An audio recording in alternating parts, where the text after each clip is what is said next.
السلام علیکم بیٹا. آج ہے ہمارا لیکچر نمبر 2 جو کہ گرامر کے حوالے سے ہے.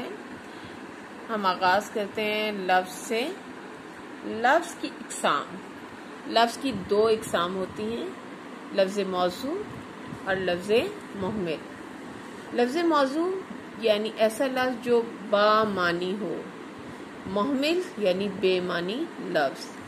لفظ موضوع با معنی لفظ، لفظ محمل بے معنی لفظ. اب لفظ موضوع کی بھی آگے 2 قسمیں ہیں، کلمہ اور محمل.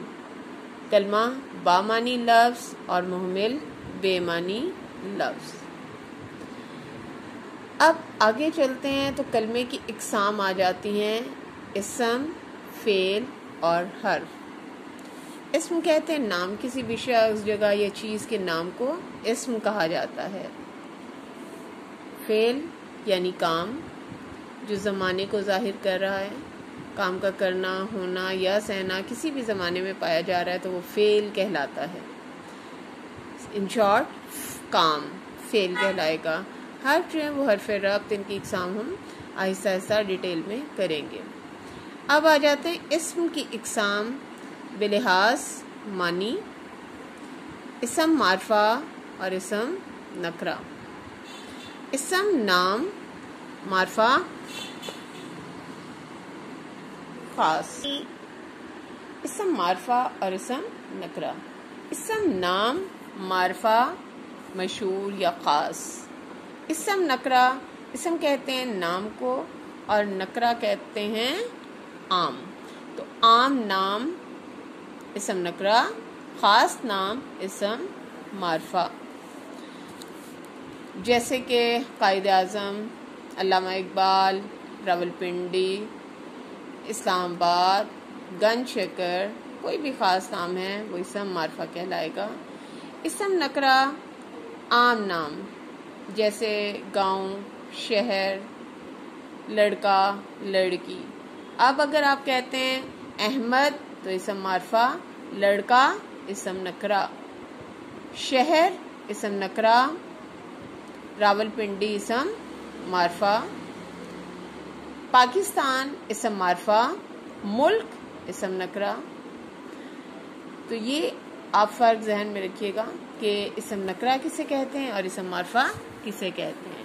اب ہم آتے ہیں اسم معرفہ کی اقسام پر. نمبر 1 اسم علم، اسم ضمیر، اسم اشارہ اور اسم موصول. اسم علم خاص نام، وہ اسم جو کسی خاص شخص کے خاص نام کو ظاہر کرتا ہے وہ اسم علم کہلاتا ہے. جیسے آپ قائد اعظم، قائد ملت، ذبیح اللہ، حضرت اسماعیل علیہ السلام، موسیٰ کلیم اللہ، یہ سب اسم علم میں آ جائیں گے. اس کے بعد دوسری قسم ہے اس کی اسم ضمیر. اسم نام ضمیر وہ نام جو کسی نام کی جگہ پر استعمال ہو. جیسے آپ کوئی پیراگراف لکھتے ہیں یا کچھ بھی لکھتے ہیں تو بار بار ایک ہی نام استعمال نہیں ہوتا بلکہ اس کی جگہ اسم ضمیر استعمال کیے جاتے ہیں، جیسے وہ، ہم، تو، تم وغیرہ. تو وہ اسم جو کسی نام کی جگہ آتا ہے وہ اسم ضمیر کہلاتا ہے. اس کے بعد ہے اسم اشارہ، وہ اسم جو کسی شخص یا چیز کی طرف اشارہ کرنے کے لیے بولا جائے. قریب کی چیزوں کی طرف بھی اشارہ ہو سکتا ہے اور دور کی چیزوں کی طرف بھی. تو وہ اسم ہے جو اشارہ کر رہا ہے چیزوں کی طرف یا انسانوں کی طرف، وہ اسم اشارہ کہلاتا ہے، جیسے یہ اور وہ. اسم موصول وہ اسم جس کے ساتھ آپ جملہ یعنی صلہ نہ ملایا جائے تو پورا معنی نہیں دیتا. تو وہ اسم ہے جس کے ساتھ آپ کو پورا جملہ ملانا پڑتا ہے. جملہ نہیں ملائیں گے تو بات مکمل نہیں ہوگی. اسم موصول جیسے جو کوئی، جس، جس سے، جنہیں، جو کچھ. اچھا ایک اور چیز اس میں دیکھیں کہ جتنے بھی اسم موصول ہیں یہ سب جیم سے شروع ہوتے ہیں. جیسے جو ہے، جو کوئی، جس، جس سے، جنہیں، جو کچھ، جو چیز. تو یہ سب جیم سے شروع ہو رہے ہیں. تو ان کی آسان پہچان یہ ہے. اور دوسرا اس کے ساتھ آپ کو صلہ یعنی پورا جملہ لگانا پڑتا ہے تو جا کر اس کی کا مطلب واضح ہو جائے گا، ورنہ نہیں ہوگا. اب آ جاتے ہیں ہم اس کی اقسام کی طرف۔ سب سے پہلے اسم معرفہ کی اقسام میں اسم علم کی اقسام ہے۔ اسم علم کہتے ہیں وہ اسم جو کسی شخص کے خاص نام کو ظاہر کرے۔ اس میں پہلی قسم ہے اس کی خطاب۔ وہ اسم معرفہ ہے جو کسی خوبی کی وجہ سے حکومت کی طرف سے دیا جائے۔ تو خطاب کون دیتا ہے؟ حکومت دیتی ہے۔ اور ایک چیز اور یاد رکھیں کہ خطاب جمع میں ہوتے ہیں، یعنی ایک سے زیادہ لوگوں کو دیا جا سکتا ہے۔ تو خطاب کسی ایک، جیسے نشان حیدر ہے، بہت سے لوگوں کو نشان حیدر دیا گیا، جس سر، خان بہادر، شمس العلماء، تمغہ جرأت، تمغہ شجاعت وغیرہ، یہ سب خطابات ہیں جو کسی خاص خوبی کی وجہ سے حکومت دیتی ہے۔ تو خطاب حکومت دیتی ہے، یہ جمع میں ہوتے ہیں، مطلب یہ کہ بہت زیادہ لوگوں کو وہ خطاب مل سکتے ہیں۔ اسم علم کی دوسری قسم ہے لقب۔ لقب واحد ہوتا ہے، اکیلا ہے، کیونکہ یہ جس کا بھی لقب ہوگا وہ صرف اسی کا ہوگا اور کسی اور کے پاس وہ لقب نہیں ہو سکتا۔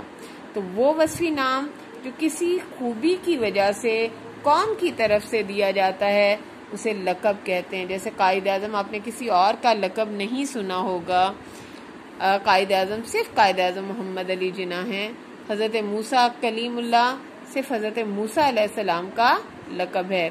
اسی طرح قائد ملت، مادر ملت، یہ القاب، یہ لقب آپ کسی اور کے نہیں سنیں گے، یہ واحد ہیں۔ اور اسی طرح حضرت محمد صلی اللہ علیہ وسلم کا لقب ہے رحمت للعالمین۔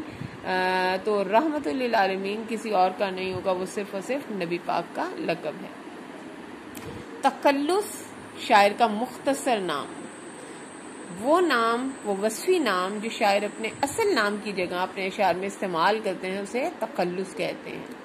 تو خطاب حکومت دیتی ہے، لقب قوم دیتی ہے، تخلص شاعر کا مختصر نام، جیسے کہ غالب، ذوق، داغ، آزاد، حالی، شوق، فیض وغیرہ، یہ سارے۔ اب غالب کا اگر دیکھیں تو اسد اللہ خان غالب ہے، ان کا نام پورا اگر لیں گے تو اسد اللہ خان غالب، لیکن اگر غالب ہے صرف تو وہ ان کا تخلص ہے۔ اور اکثر شعراء ان کے اشعار میں غالب کا تخلص دیکھیں گے۔ اسی طرح یہ جتنے بھی شعراء کے تخلص میں نے آپ کو بتائے ہیں، یہ سب یہ اپنے وصفی ناموں کو، اپنے تخلص کو اپنے اشعار میں استعمال کرتے ہیں۔ کنیت ماں اور باپ کے تعلق سے جو نام، ماں باپ بیٹا بیٹی کے تعلق سے جو نام مشہور ہوتا ہے اسے کنیت کہتے ہیں۔ تو وہ وصفی نام جو ماں باپ بیٹا یا بیٹی کے تعلق سے پکارا جائے، مثلا ابن مریم، ابو القاسم، ابو تراب، ام کلثوم وغیرہ۔